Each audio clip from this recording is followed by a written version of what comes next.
Hello, everybody. Welcome back. And today y'all saw the question and answer video, and I didn't cover the topics covered at the 2019 Commander Summit over on the Command Zone. Man, those guys are good. So the 5 topics that they talked about, I will give my personal opinions on them, which is pretty much all they are. It's just how I feel. Which, by the way, we just played a game, me, my son, and my wife, and she die rolled to see which deck she would get. You roll a 4-sided dice for the 4 blocks that are absolutely full. And then she rolled a 10-sider for the column, and then a 10-sider for the deck, and she got Narset. Yeah, she's kind of seduced by the power of Narset. That omniscience was... Anyway. But here is my, let's see, topic number 1, Planeswalkers as commanders. I'm a hard no. I tend to be more of a purist as far as EDH goes. Yeah, I understand it would open up a whole bunch more decks, but I think I'm kind of proving that there's plenty enough options as it is. Even if nothing else, just the partner with commanders, just the number of combinations there are out. I don't know. I'm not a math guy, but I know there's over 100 combinations. There's hundreds, probably. So I don't think we need it to increase variance, and probably the largest card pool in the game, or one of. But legendary creatures, yeah, it did start off as the Elder Dragons, those 5 legends. And as time has progressed, they have changed it to legendary creature, which I like. Now, just because planeswalkers are legendary now does not mean I think they should be commanders. We do kind of have an issue with games going long anyway, and I think that might contribute to longer games. I don't know. Topic 2 is Wishboards. Now, if you will look on the EDH rules site, please forgive me, I'm going to look at my phone. I hate that on videos, but when you go to mtgcommander.net, which is the official RC EDH rules, it says right there, the second paragraph on the first page, these are the official rules for Commander. Players often play with house rules and are encouraged to. Yeah, it's a single game format, therefore there's no sideboard needed, and sideboard, in my mind, is for competitive. That is not what we are. Yes, there is such a thing as competitive Commander, a CEDH, and sometimes I kind of, a few of the decks I have, that dang Narset deck, kind of dances with the power there. It doesn't have a Crypt or a Vault or anything like that to turn to a Narset, or else it probably would be. But outside of that, yeah, it's what is that? If you're running Time Stretch and Expropriate, you're probably not playing casual. I think that's who said that? I can't remember. But there's not really a need for a sideboard, period, end of story. And how my playgroup works, and how every playgroup I've ever been a part of for Commander has worked, is obviously provided it's not a sanctioned tournament. And for years those didn't exist for Commander. And really, is a tournament is Commander the right format for a tournament? Yeah, I get it, and I've played in a couple, but it's like, we just play the cards as written. I mean, Ring-a-Maroof, and Ring-a-Maroof was the first one from way back that got a card from outside the game, although it was incredibly costed, and it cost you a draw and 10 mana anyway. But we've got the wishes and things like that. But, and I understand that they're probably going to keep making these cards because of Best of One Arena. Cool. Access to a sideboard, yeah. Anything to help more people enjoy the game, I'm awesome. But right there in the second paragraph, it says play with your own house rules. Hey, just long as you can like either have the card on you or the upside. Now I don't run any wish cards in my decks. I don't, because I don't know, number one, who's going to play them, because I mean a lot of times different people play the decks. I don't know where I'm going to be, and it would really suck to be somewhere and not have any other cards. You'd be like, well, I got this dead card in my hand. So I don't own a lot of them. I don't really play with the ones I do have, just for that purpose, you know. Just like I don't play with Earl Squirrel, even though in my play group that's the only silver border card that's legal. The hybrid mana symbol. That's the biggie. That's the biggie. That's the one thing that I am super passionate about. I watched the summit, and a lot of people kind of went one way or another. Nobody felt extremely passionate about it, but no. The hybrid rule needs to stay exactly the same as it is. It is this way for a purpose.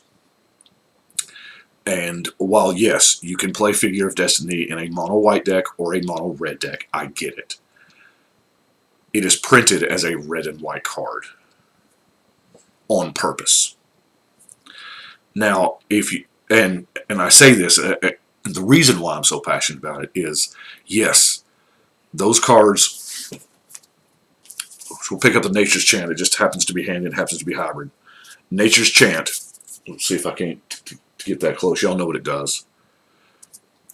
This is a green card and a white card at the same time. It's both. It's not either or. Color identity is the cornerstone of our format. And furthermore, in design, if you listen to the design articles by Rosewater or anyone else, you'll know that hybrid cards are some of the hardest to design because they specifically have to make sense in either color. It can't be an ability that one color has but the other color does not have access to, because that would break the color pie. So they specifically make it where it's more or less a gold card. It has to function in both colors. Therefore, that tells me this should always be a green-white card. That's just me. That rule don't need to change. It would, and yeah, the Deathrite Shaman problem is a problem. Well, it would be a problem if the rule was the other way, but as it sits now, it's not a problem. So, yeah, the hybrid mana thing needs to stay the way it is. I think Sheldon and his crew have created an awesome format. They have stewarded the format to where it is today. We all love Commander. Why do we want to change it? And who am I to think I know better than they are? They've been doing this longer than, I'm just a player. And maybe I build a few decks. Fourth topic, bans or unbans. Before I hit record on this, I looked at the ban list. And you know what? I think everything on there has rightfully earned its place. Is there anything else? I'm not an advocate for banning cards. I am an advocate for unbanning, but everything on that list is pretty intense. Maybe the Victory, I mean, if I had to, but there are ways. Yes, there are other alternate win cons that are more powerful or just as powerful, but something about the Victory is, I don't know. It doesn't seem as bad. What would I change? What would I change to this format that has been curated by a rules committee for over a decade? I guess if I had to change anything, it would be the unified commander damage. I mean, that would make the smallest impact. I don't think the ripples from that would be too outstanding. It's I like the 40 life total. I think that needs to stay the same. one free mulligan is perfect. Even on board with the London mulligan, sure, that's fine. I can't think of anything else. I love the format. I really do. I am excited to see where it goes. Um, as much as I don't like the named keywords in that we got in C19, I'm excited to see those cards. I mean, there's probably 16 decks there that I'm going to be building. So I'm excited for that. And I think those were the 5 topics. So pretty much, to summarize it all, my mother. We all love Reese's Cups, right? I mean, you know, maybe not everybody, but a lot of people do. It's a very popular candy. I sell food for a living, so a lot of people like Reese's. My mother adores the Reese's Cup. She loves that thing. And when here in the past couple of years, they've started making alternate versions of the Reese's Cup. The white chocolate, the crunchy, the one with Reese's, you know, variants of it. And the very first time, you know, I saw a new Reese's and I was like, hey, Mom might like this. And so I picked her up one and I set it down in front of her. And she looked at it and she said, why would they do that? You can't improve upon perfection. And that's kind of where I'm at. Is Commander perfect? No.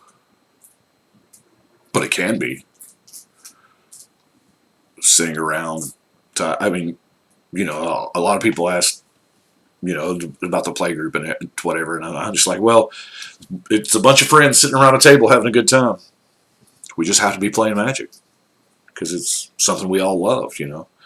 And wild and crazy stuff happens, and we've all had those games where it's just, you know, you do something crazy over the top, and Friday before Danny went nuclear with Urza and Memnarch, he don't know it, or he didn't then.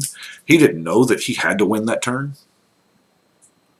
Because if he didn't, I had 10 gates on the board, and Golos was about to maze it up. Yeah. So everybody does something big and splashy, and that's, you know, I don't know, are more EDH players, are more of us the ones that just play to feel something, or well, I say they, are we? I don't really fit, per se, a typical one of the psychographics. I have listened to them all, and the deep dives that Morrow does on all of them, and I think I fit them all. And that's what's helped me build various different kinds of decks is, you know, I don't have one style of play. But that's it. I do appreciate y'all watching. Y'all let me know what you think, and hit that subscribe button down there. And I have got 3 more decks to record. Those 2 are done, and then Kalia here is not finished. But those 2 are done and listed. And I kind of like this setup here. I think I may try this for a few videos. I don't know how it's going to translate to an actual deck video. We'll have to wait and see. But it seems pretty neat. So we will we'll do that. I do appreciate y'all watching. Y'all let me know what you think, and y'all stay safe. This is the only downside here is I have to reach over because the mouse is over here, so that's the downside to recording this way. But I'm guessing when I do a deck video, you won't be able to see that because you're looking at the cards, and it's a lot quicker to put the deck up to the wall that way. So anyway, that's just an aside.